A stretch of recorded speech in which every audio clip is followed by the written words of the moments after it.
तर नमस्कार मित्रांनो, मी मुकेश पुन्हा एकदा तुम्हा सर्वांचं स्वागत करतो तुमच्याच आवडत्या हिंदी मराठी यूट्यूब चॅनल फनजॉयमेंटमध्ये. मित्रांनो, आज आपण जाणार आहोत 12 ज्योतिर्लिंगांपैकी एक असणाऱ्या श्री क्षेत्र त्र्यंबकेश्वर येथे.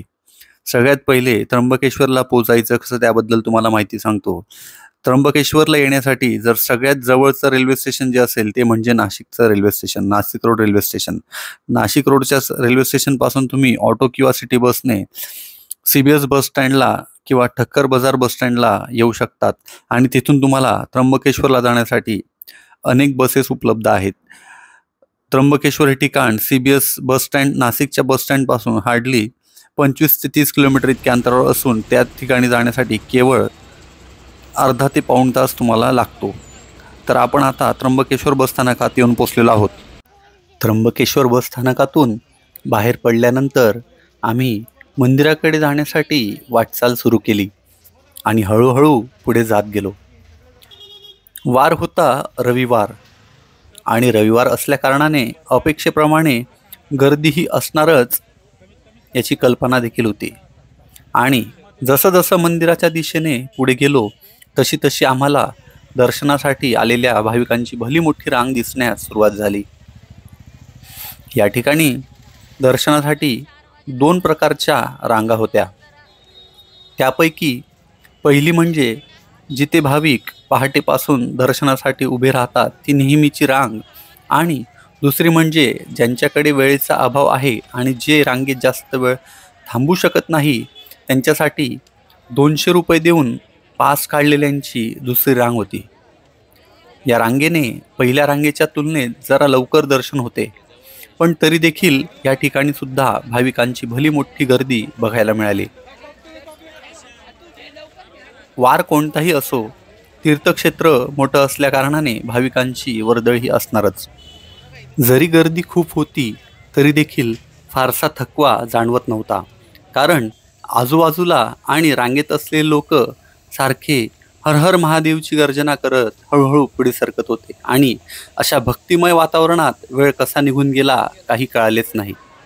त्र्यंबकेश्वरबद्दल सांगायचं झालं तर हे ठिकाण नाशिक जिल्ह्यातील एक ऐतिहासिक आणि धार्मिकदृष्ट्या महत्त्वपूर्ण असे एक स्थान आहे. हे भगवान शिवांचे एक प्रमुख ज्योतिर्लिंग असून भारतातील 12 ज्योतिर्लिंगांपैकी एक आहे. हे मंदिर त्र्यंबक पर्वताच्या पायथ्याशी स्थित असून त्याला एक अतिशय विशेष असे धार्मिक महत्त्व देखील प्राप्त झालेले आहे. या ठिकाणी असलेले त्र्यंबकलिंग म्हणजेच 3 मुख असलेले शिवलिंग विशेष आहे, जे भगवान शिव, विष्णू आणि ब्रह्मा यांचे प्रतीक मानले जाते. त्र्यंबकेश्वर मंदिराच्या परिसरात असलेले शांत आणि पवित्र वातावरण भाविकांना ध्यान आणि साधना करण्यासाठी देखील अतिशय पवित्र मानले जाते. मंदिराच्या जवळच गोदावरी नदीचा उगम देखील आहे. ही हिंदू धर्मातील एक अत्यंत पवित्र नदी देखील मानली जाते. येथे नदीच्या काठावर असलेल्या गंगाजलाच्या स्रोताला गोदावरी नावाने ओळखले जाते. या ठिकाणी महाशिवरात्रीसारख्या मोठ्या धार्मिक उत्सवांचे आयोजन देखील केले जाते, ज्यामध्ये लाखो भाविक सहभागी होत असतात. याशिवाय त्र्यंबकेश्वरात कावड यात्रा, नर्मदा स्नान आणि अनेक धार्मिक उत्सव मोठ्या धूमधडाक्यात साजरे केले जातात. हळूहळू करत रांगा पुढे सरकत गेल्या आणि आम्ही फायनली मंदिराच्या अतिशय जवळ येऊन पोचलो आणि रांगेमधून लवकरच आम्हाला मंदिर दिसण्यास सुरुवात झाली आणि मग जीवात जीव आला. त्र्यंबकेश्वर मंदिर हे अंदाजे 2000 वर्षांहून अधिक प्राचीन आहे असे मानले जाते. प्रारंभिक काळात राष्ट्रकूट राजवंश च्या काळात या मंदिराची स्थापना केली गेली होती. तथापि वर्तमान मंदिराची मोठी पुनर्निर्माण आणि विस्तारीकरण पेशवा बाजीराव यांनी 18व्या शतकात केली.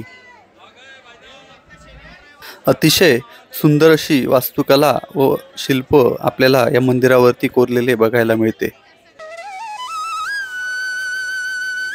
मंदिराच्या आतमधील बाजूस चित्रीकरणासाठी बंदी असल्याकारणाने ज्योतिर्लिंगाची चित्रीकरण आपण या ठिकाणी करू शकलो नाही.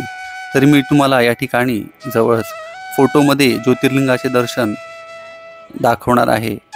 कृपया तुम्ही फोटोमध्ये बघू शकता. तर मित्रांनो, कसा वाटला आजचा व्हिडिओला लाईक आणि कमेंट बॉक्समध्ये कमेंट करून नक्कीच कळवा आणि पुन्हा एकदा भेटूया एका नवीन ठिकाणासह, नवीन व्हिडिओसह. तोपर्यंत बघत राहा एन्जॉयमेंट.